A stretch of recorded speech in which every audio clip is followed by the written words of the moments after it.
everyone, I am Tanu Chaudhary. I am studying class 10th H from NCC School Khair. My topic is assumed mean method. आज हम पढ़ेंगे कल्पित माध्य विधि से समांतर माध्य निकालना। कल्पित यानी कि किसी चीज की कल्पना करना। सर्वप्रथम प्रत्येक वर्ग का मध्यमान वर्ग की उच्च सीमा तथा निम्न सीमा के योग को 2 से विभाजित करके ज्ञात करते हैं, अर्थात वर्ग चिन्ह इज इक्वल्स टू वर्ग की उच्च सीमा प्लस वर्ग की निम्न सीमा अपॉन 2। वर्ग की उच्च सीमा प्लस वर्ग की निम्न सीमा अपॉन 2। वर्ग की उच्च सीमा कितनी दे रखी है हमारी 150 और वर्ग की निम्न सीमा कितनी दे रखी है 50। तो इन दोनों का योग करना है यानी कि प्लस करना है। 150 प्लस 50 इज इक्वल्स टू कितना हुआ हमारा 200। 200 को हम 2 से डिवाइड करते हैं तो कितना होगा हमारा 100।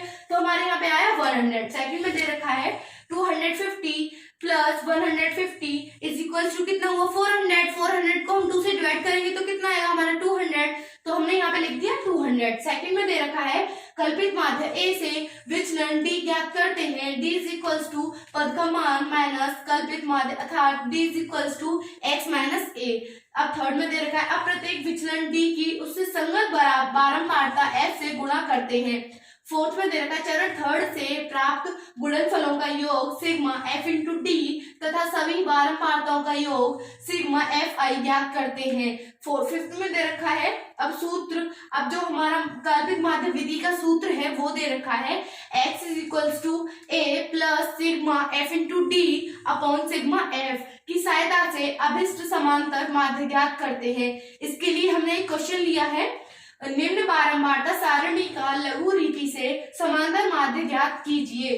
अब इसमें हमें वर्ग अंतराल दे रखा है और बारंबारता दे रखी है। इसके लिए हम सॉल्यूशन लिखते हैं माना कल्पित माध्य A इज इक्वल्स टू 300 समांतर माध्य के लिए सारणी निम्न है। इसके लिए हमने एक सारणी बनाई है यानी कि टेबल बनाई है। इसके लिए हमने वर्ग अंतराल हमें दे रखे हैं, ये वर्ग अंतराल उतार लिए। वर्ग चिन्ह हमने किससे निकाले थे वर्ग की उच्च सीमा प्लस वर्ग की निम्न सीमा अपॉन 2 से हमने निकाल लिए। वर्ग चिन्ह हमने निकाल लिए। बारंबारता भी दे रखी है हमें 16 12 10 12 7 ये दे रखा है। अब हमें निकालना है विचलन। विचलन हम निकालते हैं d मतलब d निकालना है हमें। d इक्वल्स टू कैसे निकालते हैं x माइनस a से। तो a हमने मान लिया यहाँ पे 300, तुम कुछ भी मान सकते हो 300, मैंने यहाँ पे माना है 300। a इज इक्वल्स टू 300 तो हमें यहाँ पे निकालना है x माइनस a। x हमें ये दे रखा है और a हमने माना है 300।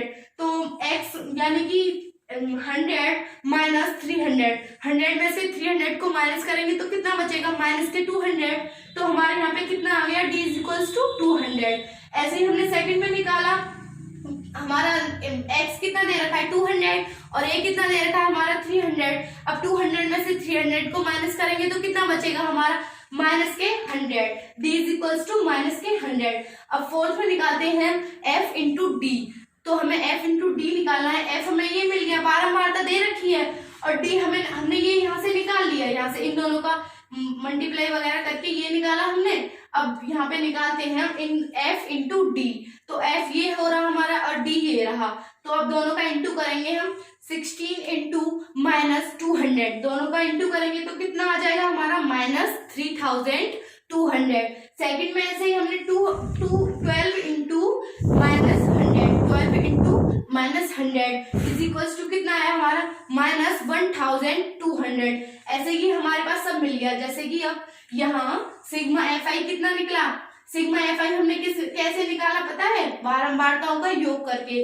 बारंबारताओं का योग करके सिग्मा एफ आई मिल गया हमें 57। Sigma F I is equals to 57 तथा sigma F I into D यानी कि इन दोनों ये एफ इंटू डी जो निकाला इन सब का योग करके कितना आया हमारा 1800 माइनस का वो भी।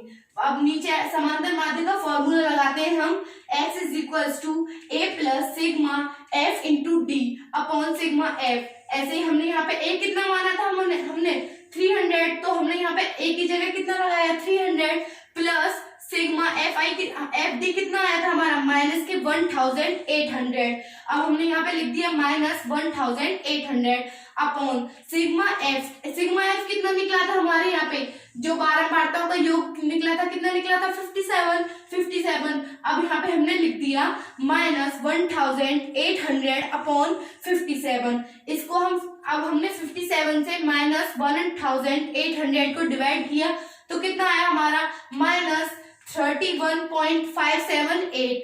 अब ये आ गया हमारा। अब यहाँ पे कितना बचा हमारा 300 प्लस माइनस का कितना बचा 31.578। अब प्लस माइनस क्या होता है हमारा माइनस, तो अब हम इन दोनों को माइनस कर देंगे 300 माइनस 31.578 इज इक्वल्स टू, इन दोनों को माइनस करके कितना आया हमारा 268.422। कितना आया हमारा 268.422। अतः अभिष्ट समांतर माध्य कितना निकल गया है हमारा 268.422।